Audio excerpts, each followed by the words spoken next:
நம்ம இன்றைக்கி ரொம்ப சிம்பிளான ரொம்ப டேஸ்டியான நாட்டுக்கோழி குழம்பு எப்படி பண்ணுறதுன்னு பார்க்க போகிறோம். நான் சொல்லியிருக்க மெத்தடில் அசிட்டிஸ் அப்படியே பண்ணுங்கள். பிகினர்ஸ் கூட ரொம்ப சுலபமாகவும் டேஸ்டியாகவும் பண்ண முடியும். ஹாய் ஃப்ரெண்ட்ஸ், என் பேர் Ravi. Welcome to Indian recipes Tamil. வீடியோக்குள்ளே போகிறதுக்கு முன்னாடி நம்ம சேனல் இந்தியன் ரெசிபீஸ் தமிழை சப்ஸ்கிரைப் பண்ணிக்கோங்க. கூடவே இருக்க பெல் சிம்லையும் கிளிக் பண்ணிக்கோங்க.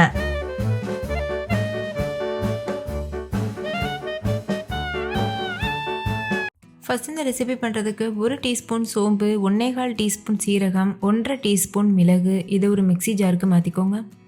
சேர்த்துட்டு கொரகொரப்பாக அரைச்சி எடுத்துக்கோங்க. இப்போ பாருங்கள், இந்த மாதிரி அரைச்சி எடுத்தாச்சு. இது கூடவே ஒரு சின்ன துண்டு இஞ்சி சேர்த்துக்கோங்க. ஒரு கைப்பிடி அளவு பூண்டு பற்கள் சேர்த்துக்கோங்க. தோல் உரிச்சிட்டு சேர்த்துக்கோங்க. இது கூடவே ஒரு பெரிய சைஸ் வெங்காயத்தை இந்த மாதிரி கட் பண்ணிவிட்டு சேர்த்துக்கோங்க. பொடியாக கட் பண்ணணும் அவசியம் இல்லை, ஏன்னா நம்ம அரைக்க தான் போகிறோம். 1-2 கட் பண்ணிவிட்டு சேர்த்துக்கோங்க. கூடவே 2-3 சில் தேங்காய் சேர்த்துக்கோங்க.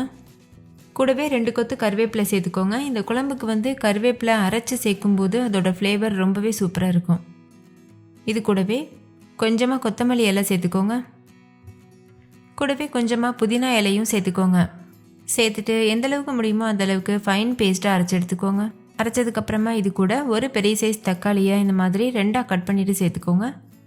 சேர்த்துட்டு தேவையான அளவு தண்ணி சேர்த்து ஃபைன் பேஸ்ட்டாக அரைச்சி எடுத்துக்கோங்க. இப்போ இது ஒரு உரமாக இருக்கட்டும். ஒரு குக்கரில் 3 டேபிள் ஸ்பூன் அளவு நல்லெண்ணெய் சேர்த்துக்கோங்க. எண்ணெய் சூடானதுக்கப்புறமா 2 சின்ன துண்டு பட்டை, 3 கிராம்பு, 2 ஏலக்காய், ஒரு நட்சத்திர சோம்பு இதெல்லாம் சேர்த்துக்கோங்க. பொதுவாக நாட்டுக்கோழி குழம்புக்கு நல்லெண்ணெய் சேர்த்து பண்ணும்போது டேஸ்ட் ரொம்பவே சூப்பராக இருக்கும்.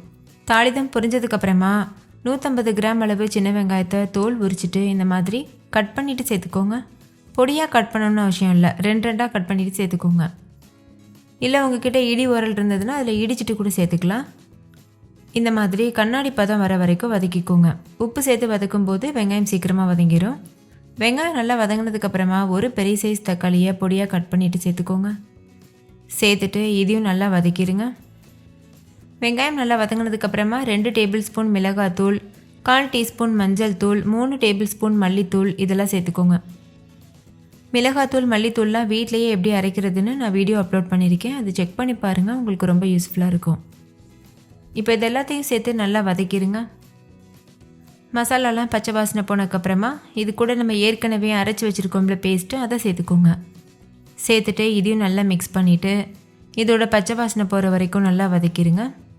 இந்த பேஸ்ட் நம்ம வதக்காமல் வறுக்காமல் அப்படியே பச்சையாக தானே அரைச்சிருக்கோம், அதனால் இது நல்லா வேக வச்சுக்கோங்க. ஸ்டவ் லோ ஃப்ளேம்லேயே இருக்கட்டும். ரொம்ப அடிப்பிடிக்கிற மாதிரி இருந்ததுன்னா கொஞ்சமாக தண்ணி தெளிச்சிட்டு வதக்கிக்கலாம். நல்லா வதக்கிட்டு சுத்தம் பண்ணி வச்சுருக்க நாட்டுக்கோழி சேர்த்துக்கோங்க. நாட்டுக்கோழியை கழுவும் போது கொஞ்சமாக உப்பு, அதுக்கப்புறம் மஞ்சள் தூள் சேர்த்து நல்லா மிக்ஸ் பண்ணிவிட்டு நல்லா கழுவிக்கோங்க. அப்போ தான் அதில் கவிச்சி ஸ்மெல் இருக்காது. நான் 1 கிலோ அளவு நாட்டுக்கோழி எடுத்திருக்கேன். இப்போ இது எல்லாத்தையும் சேர்த்து நல்லா மிக்ஸ் பண்ணிடுங்க. அந்த மசாலாவோட இந்த கோழி நல்லா மிக்ஸ் ஆகணும். நல்லா கலந்ததுக்கப்புறமா லோ ஃப்ளேமில் வச்சு மூடி போட்டு மூடிட்டு ஒரு 5 நிமிஷத்துக்கு வேக வச்சுக்கோங்க. 5 நிமிஷத்துக்கு அப்புறமா தண்ணி சேர்த்துக்கோங்க. இது முங்குறது அளவுக்கு தண்ணி சேர்த்தா போதும். நீங்கள் குழம்பு தண்ணியாக வைக்க போகிறீங்கன்னா எக்ஸ்ட்ராவாகவே தண்ணி சேர்த்துக்கலாம். நான் கொஞ்சம் கெட்டியாக தான் செய்ய போகிறேன். தண்ணி சேர்த்துட்டு நல்லா மிக்ஸ் பண்ணிக்கோங்க. மிக்ஸ் பண்ணதுக்கப்புறமா மூடி போட்டு மூடிட்டு ஹை ஃப்ளேமில் வச்சு 3 விசில் வச்சு எடுத்துக்கோங்க. 3 விசில் வந்ததுக்கப்புறமா ஸ்டவ் ஆஃப் பண்ணிவிட்டு ப்ரெஷர் தானாக ரிலீஸ் ஆனதுக்கப்புறமா மூடி ஓப்பன் பண்ணி பாருங்கள். அதுக்கப்புறம் நீங்கள் கறி வெந்திருக்கான்னு செக் பண்ணி பாருங்கள். ஒரு வேளை வேகாமல் இருந்ததுன்னா மறுபடிக்கும் மூடி போட்டு மூடிட்டு ஒரு விசில் வச்சு எடுத்திங்கன்னா கரெக்டாக இருக்கும். இப்போ பாருங்கள், ப்ரெஷர்லாம் தானாக ரிலீஸ் ஆகிட்டு குழம்பு சூப்பராக வந்திருக்கு. நம்ம சேர்த்த எண்ணெயெல்லாம் பிரிஞ்சுட்டு கமன்னு ரெடி ஆகிருக்கு. ஃபைனலாக இதில் கொஞ்சமாக கொத்தமல்லி எல்லாம் தூவிட்டு நல்லா மிக்ஸ் பண்ணிவிட்டு சர்வ் பண்ணிடுங்க. அவ்வளோதான், ரொம்ப டேஸ்டியான நாட்டுக்கோழி குழம்பு சூப்பராக தயாராகிடுச்சு. கண்டிப்பாக நான் சொல்லியிருக்க இதே மெத்தடில் நீங்களும் ட்ரை பண்ணி பாருங்கள். வீட்டில் இருக்க எல்லோரும் என்ஜாய் பண்ணி கேட்டு வாங்கி சாப்பிடுவாங்க. ஓகே ஃப்ரெண்ட்ஸ், இந்த வீடியோ உங்கள் எல்லாருக்கும் ரொம்ப பிடிச்சிருக்கும்னு நம்புகிறேன். பிடிச்சிருந்தா லைக் பண்ணுங்கள், உங்கள் ஃப்ரெண்ட்ஸ் கூட ஷேர் பண்ணுங்கள்.